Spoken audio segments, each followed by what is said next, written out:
I have these moments in my company where I'll like look around, and I really like when people are interacting or laughing or having fun or socializing. I mean, that they really enjoy being together, or I see people like the steam coming out of the ears trying to solve a problem, whatever it is.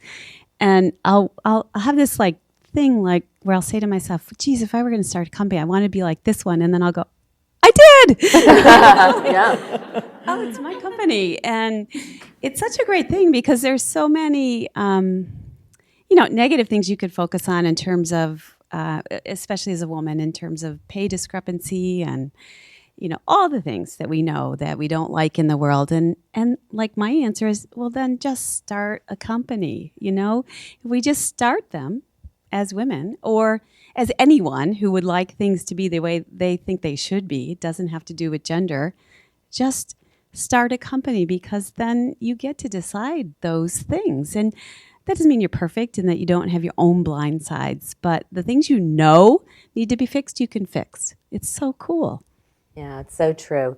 I also, I'm listening to Jules' story, and I walk through the hallways of her company, and it's extraordinary what they're doing there. I want her to hire me, but she didn't offer me a job. But it's really amazing. You should go to that site. I'm doing all my Christmas shopping on the Grommet. Just literally, it's just so cool. I've learned that there are two types of entrepreneurs.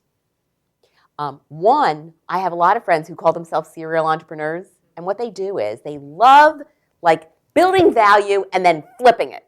So it's like they build an app and then they sell it to PayPal. They don't care how much.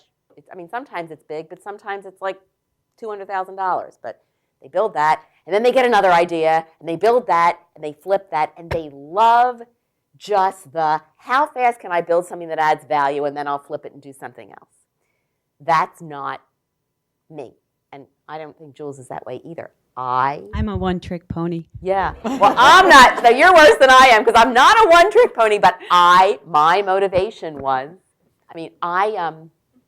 I worked in a couple of other companies, and I remember in my old companies, I was senior management, but I wasn't at the top, and I would sit in the cafeteria with my friends, like the people who I really loved, and I'd say, Corey, it would be really fun. How about, think about how much fun it would be if we started a company and we brought Kate, and Jules and Dan and Pamela, and we had no jerks. I actually didn't. I didn't use the word jerks, but I've used enough profanity tonight. But imagine if we just built something that we loved, and it was all the people who we thought were the best. Wouldn't that be great? And my friends would not say, let's go do it. My friends would say, Diane, if you ever do that, call me. And I'll come. And I realized that was my dream. That I literally used to think about what I do. I would think about walking through the halls of the kind of company that I always wanted to work in and how proud I would feel. And that's a different kind of entrepreneur, that what you're trying to do is to build an enterprise that lasts and matters. And I don't think any one of them, is necessarily more legitimate than the other.